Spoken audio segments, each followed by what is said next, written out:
Neuronas espejo o la nueva ciencia de cómo conectamos con los demás. Marco Iacoboni.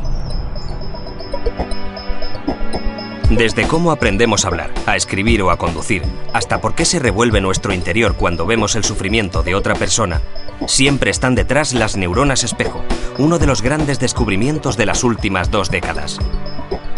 Podríamos llegar a considerar a estas células cerebrales como la red invisible que une a todos los seres humanos entre ellos y con sus predecesores, al permitir la conexión entre las mentes y la transmisión de conocimiento y cultura mediante el aprendizaje. Junto al neurocientífico Marco Iacoboni, Eduard Punset repasa hoy los fantásticos poderes de las neuronas espejo.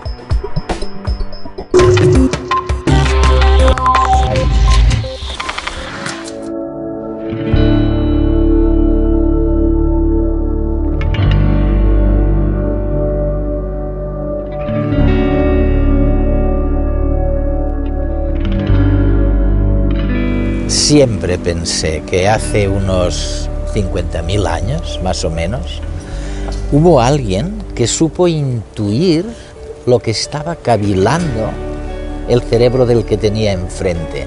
Y esto, solo esto, le dio una ventaja comparativa, vamos, insalvable para los demás.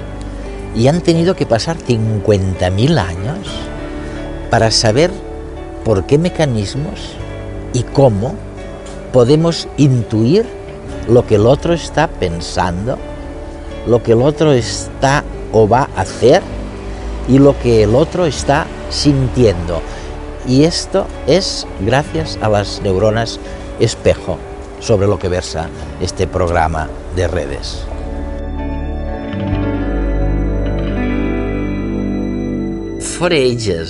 Durante años hemos intentado entender cómo podemos deducir lo que los demás piensan, lo que los demás sienten o incluso lo que hacen, ¿no? Y de repente, los expertos como tú sugerís que es porque cuando sientes, escuchas o ves algo, hay un tipo de neurona llamada neurona espejo que se activa, de acuerdo a lo que decís vosotros, y que participa en todo esto. ¿Hay alguna manera de explicar lo que ocurre a nuestros telespectadores? ¿Cómo inferimos lo que están pensando los demás gracias a las neuronas espejo? Hay que decir que, aunque el descubrimiento de las neuronas espejo sea reciente, si nos remontamos varios siglos atrás, veremos que durante mucho tiempo se ha querido descubrir cómo podemos entender la mente de los demás, y durante siglos varios pensadores y escritores han escrito sobre el tema. Cuando los leo pienso que es como si supieran lo que eran las neuronas espejo, o cuanto menos lo intuyeran. Hay una cita de Hume que dice que las mentes de los hombres son espejos unas de otras. Así pues, se puede llegar a este descubrimiento incluso mediante una buena comprensión de la psicología de la gente. Pero el descubrimiento en sí es realmente extraordinario porque le dio un vuelco a la manera de concebir el cerebro. Se sabía que el cerebro se divide en varios compartimentos.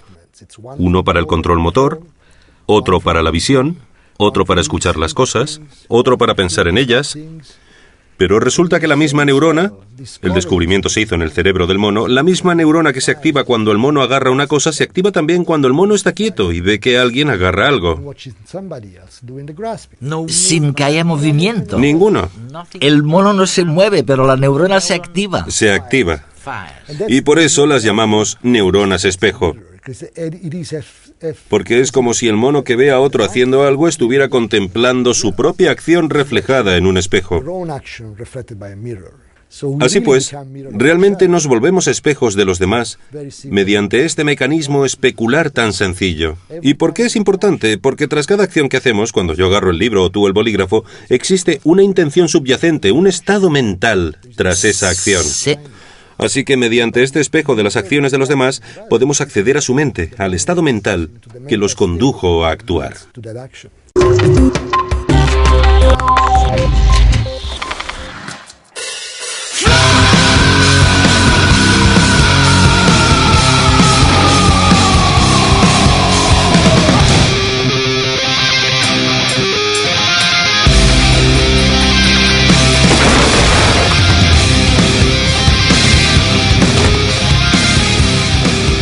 Ante esta serie de imágenes, seguro que muchos de vosotros os habéis removido en el sillón.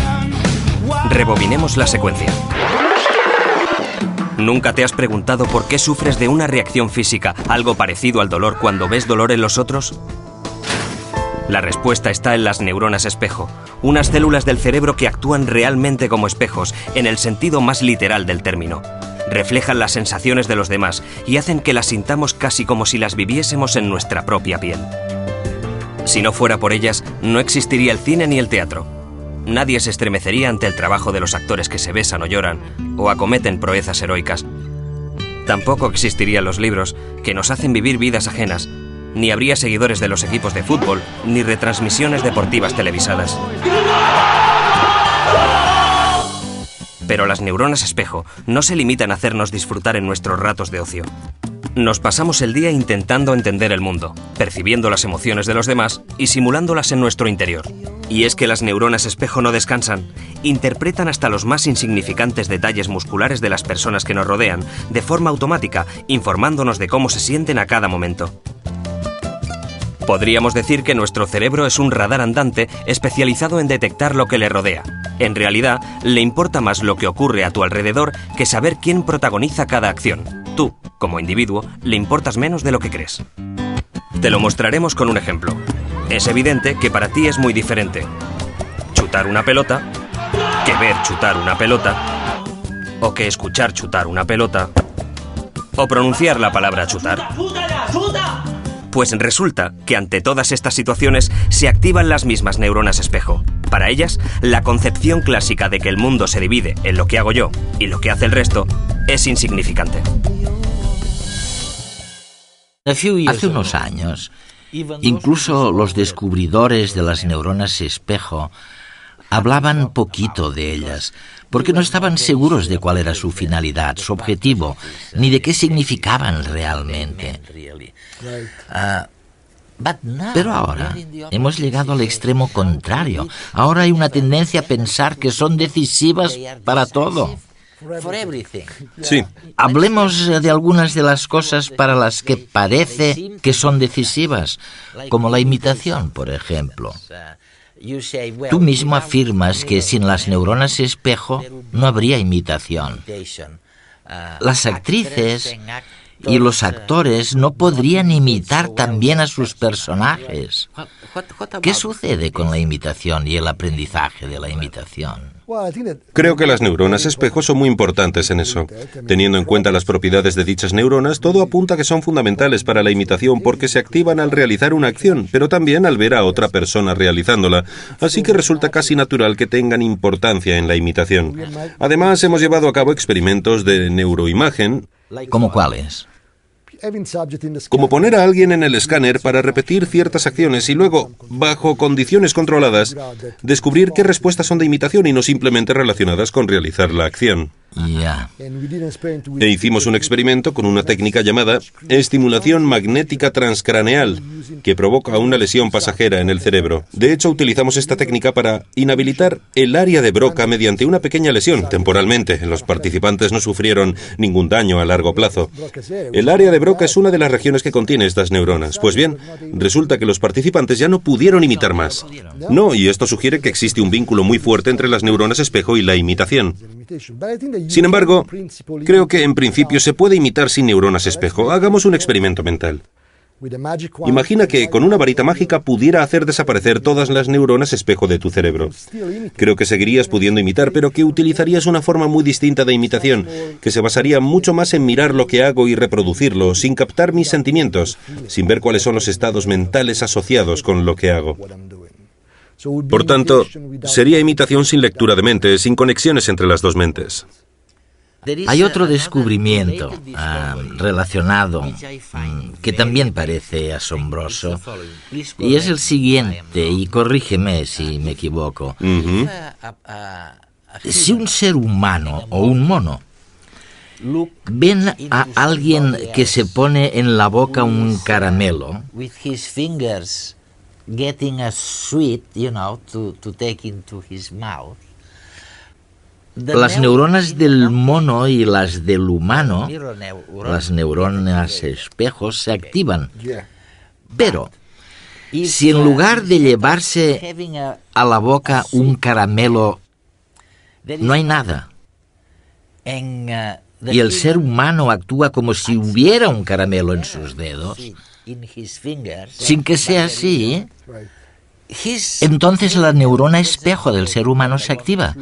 La del que está mirando, pero no la del mono. El mono no sabe mentir. Es una buena manera de decirlo. Sí, pero ¿por qué? ¿A qué se debe? Mira, creo que hay otra manera de verlo. El caso es que los monos no hacen teatro. Cuando finges que hay algo en tus manos y haces el gesto, aunque no haya nada en realidad, estás haciendo teatro. Teatro, ¿eh? Los humanos pueden hacerlo. Pero están mintiendo. Bueno, también es un arte. Hay un arte fabuloso relacionado con el teatro. A los seres humanos se les da muy bien, a los monos no. Esto nos dice que nuestras neuronas espejo reflejan lo que podemos hacer, no lo que no podemos hacer. Creo que si pudiéramos enseñarles a los monos a hacer teatro, con el tiempo llegarían a tener una respuesta especular ante un ser humano representando algo. Pero hasta que lo hagamos, el mono no lo hará.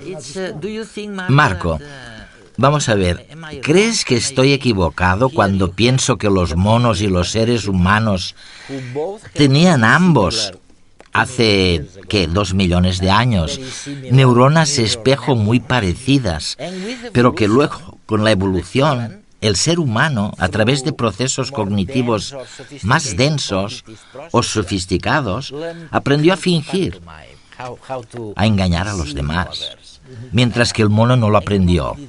El mono se quedó donde ambos estaban antes.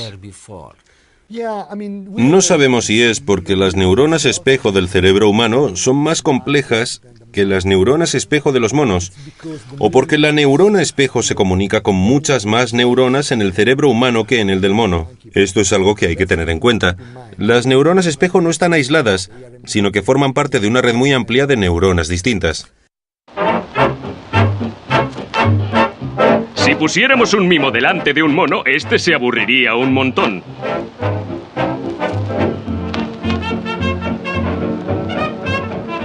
Sin los objetos reales, sus neuronas espejo no se activarían. El mono no entendería las acciones del actor. Y es que los monos no pueden imaginar aquello que no ven.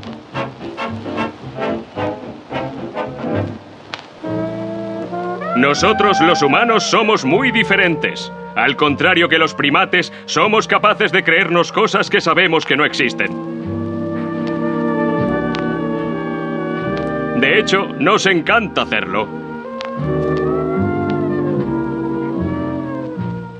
Gracias a nuestra extraordinaria imaginación podemos comprender los estados mentales de los demás, simulándolos en nuestro cerebro y sintiendo lo mismo.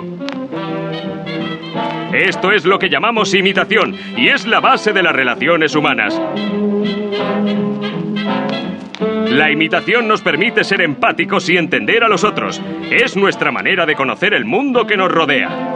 Por tanto, podemos concluir que la imitación es una sofisticada forma de inteligencia.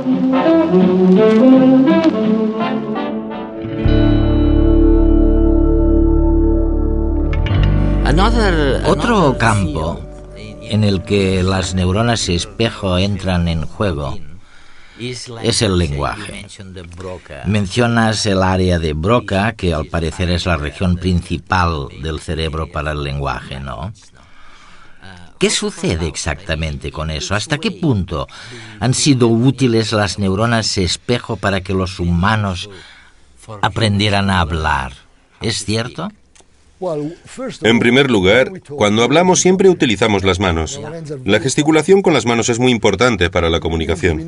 Sabemos que las neuronas espejo son importantes para controlar las manos y descodificar los movimientos de las manos de los demás. Así que cuando te veo mover las manos mientras hablas conmigo, utilizo las neuronas espejo para interpretar lo que haces con las manos. La idea es que incluso antes de que los seres humanos pudieran hablar, estas neuronas servían para la comunicación no verbal. Porque los gestos se utilizan en la comunicación. Y de nuevo estas neuronas se activan cuando hago ciertas cosas, pero también cuando te veo hacerlas. Así que crean una paridad, un canal de comunicación entre tú y yo. El caso es que evolucionaron y ayudaron incluso en el habla. De hecho, hicimos experimentos en el laboratorio que demuestran que las regiones cerebrales que se activan al hablar, en el lóbulo frontal, también se activan al escuchar a otras personas que hablan. Así que incluso estas regiones modernas que controlan la lengua y los labios al hablar entran en juego cuando te escucho hablar y yo no hablo. Las regiones que controlan la lengua y los labios están tan activas como si estuviera hablando yo mismo. Hay otro tema que preocupa a la gente.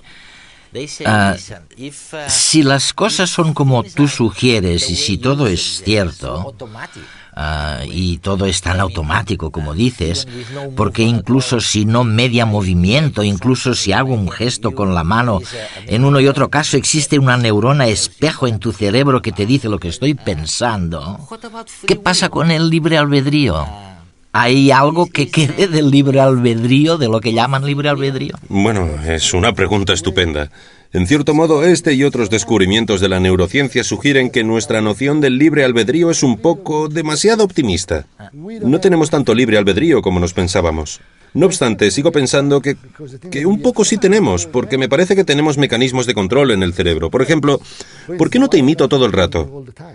Puedo evitarlo, puedo controlarlo, así que, aunque creo que hay influencia sobre la conducta humana, y aunque sabemos, por ejemplo, que la violencia en los medios de comunicación realmente está provocando conducta imitativa, y aunque me parece que las neuronas espejo participan en eso, al final se puede controlar. Así que hay esperanza para el libre albedrío. No somos robots que únicamente pueden hacer lo que ven. Hay cierto grado de control. Pese a todo, en último término, todo esto significa que el libre albedrío no es completo. Lo que vemos y experimentamos determina la manera en la que nos comportamos.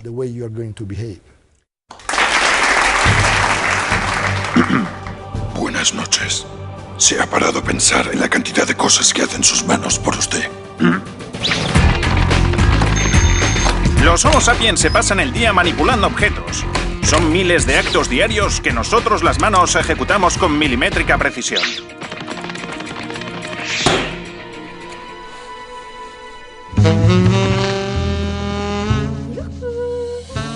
¿Y cómo creen ustedes que nos las apañamos para ser tan eficientes?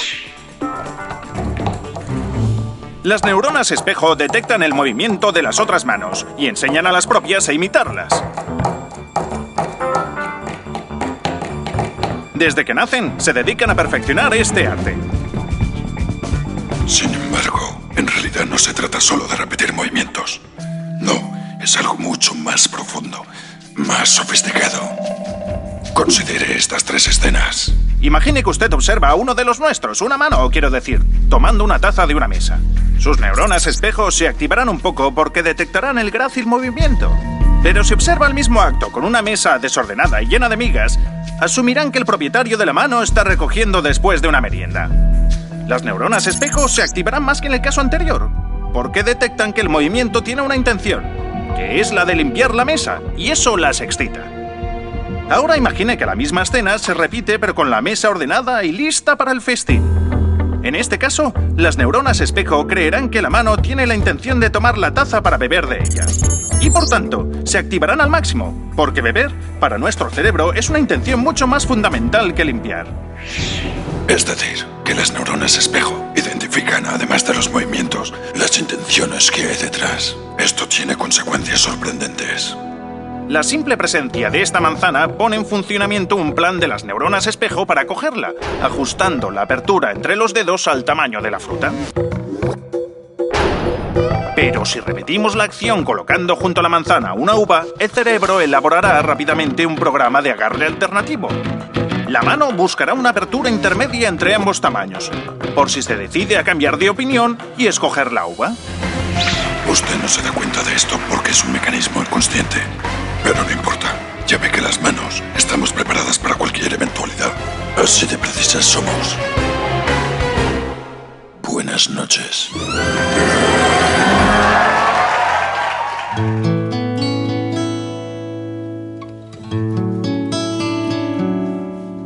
Yo entiendo que ustedes vean la relación entre, digamos, un estímulo exterior. Bueno, yo estoy moviendo estos dedos con la pluma, ¿no? Y este estímulo exterior activa una neurona espejo en el cerebro de la persona que tengo enfrente. Okay, this I do understand. De acuerdo, pero es que luego viene algo mucho más complicado. A través de las neuronas espejo se transmite mediante la ínsula, que es una especie de estructura de conexión del cerebro a las emociones, de conexión. Y las emociones, en principio, no parecían tener nada que ver con las neuronas espejo. Pero ahora habéis descubierto que también pueden influir a través de la ínsula sobre la empatía, sobre si, por ejemplo, uno es capaz de empatizar con el sufrimiento de otra persona, o si no es capaz. Tienes toda la razón. De hecho, hemos publicado varios artículos que sugieren y demuestran que, en primer lugar, en lo referente al sistema neuronal, las regiones que contienen neuronas espejo del cerebro humano realmente se comunican con los centros cerebrales de las emociones, así que conectan con... El sistema límbico, ¿no? Sí. Y en segundo lugar, la actividad en este sistema está correlacionada con la cantidad de empatía. Hay estudios que demuestran que los niños que imitan u observan las expresiones faciales presentan actividad en estas áreas, por supuesto, y cuanto más activas son dichas regiones, más empatía tienen los niños. Por tanto, existe un vínculo muy estrecho entre la actividad en estas regiones cerebrales y la tendencia a tener empatía. Básicamente, funciona del siguiente modo. Yo te veo sonreír y mis neuronas espejo lo simulan, crean una especie de imitación interna en mi cerebro de la sonrisa en tu rostro, y luego envían estas señales al sistema límbico y siento lo que tú sientes. Ah, sí. Y podríamos decir que cuanto más sonríes, más posibilidades tienes de ser feliz, entonces. Así es. Lo demuestran los datos. Por ejemplo, hay personas cuyo trabajo es formar parte del público en comedias de televisión. Y hay un estudio en el que se entrevistaba a las personas que habían pasado un año trabajando de eso, que tenían que reír. Que tenían que reír, ¿no? Sí, cierto. Reír con las bromas de los programas de televisión. Resulta que estas personas se ponían menos enfermas, eran mucho más felices. La conclusión es que si quieres ser feliz, empieza a sonreír y acabarás sintiéndote bien. O sea que riendo o estando tristes, podemos influir en nuestra mente en una o en otra dirección. Sí, se puede hacer en ambos sentidos. Sabemos que las emociones son contagiosas. Si hay mucha felicidad en una habitación y alguien se incorpora al grupo, acabará sintiéndose más feliz. Porque existe esta transmisión de emociones de una persona a otra. Otra manera de lograrlo es simplemente actuar como si estuvieras feliz y acabarás sintiéndote mejor. Además, haciéndolo también influirá sobre la gente que tienes a tu alrededor. Esta no tiene que ver con la felicidad, sino con la verdadera infelicidad. Al parecer, según afirmas en tu libro, Las neuronas espejo, este tipo de neuronas también pueden decirnos algo sobre el autismo. Este trastorno mental que hace que algunas personas se vuelvan autistas, incapacitadas. Me parece muy difícil ver la relación entre una y otra cosa. Sí, teníamos la hipótesis desde el principio. Pensábamos que estas neuronas eran muy importantes para las interacciones sociales. Yo te miro y al ver tu lenguaje corporal, tus expresiones faciales y demás, accedo a tu mente, de modo que nuestra interacción resulta muy fácil de un modo natural. Pero ¿qué pasa con las personas a las que no les gusta interactuar con los demás? que se sienten muy incómodas en las interacciones sociales. Nuestra hipótesis es que tal vez estas personas tienen problemas para activar estas neuronas. Si yo tuviera problemas con la activación de las neuronas espejo, no podría leer tu mente.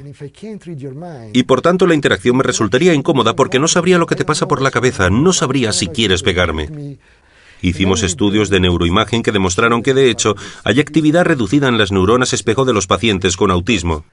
La buena noticia es que podemos intentar utilizar este descubrimiento como una forma de intervención.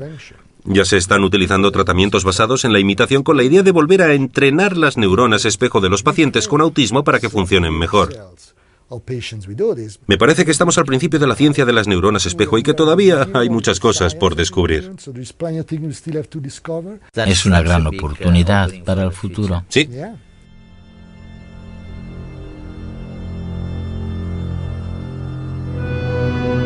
No solo hemos descubierto, como creíamos, qué es lo que hace que sepamos lo que está cavilando una persona, lo que está sintiendo y hasta lo que va a hacer, sino que hemos descubierto un mundo nuevo que nos habla, bueno, del libre albedrío, de si uno, a pesar o gracias a las neuronas espejo, puede decir que sigue siendo libre. Nos hemos dado cuenta de lo que es, en mayor medida que antes, la conciencia, y hasta estamos barruntando maneras de curar enfermedades mentales como el autismo.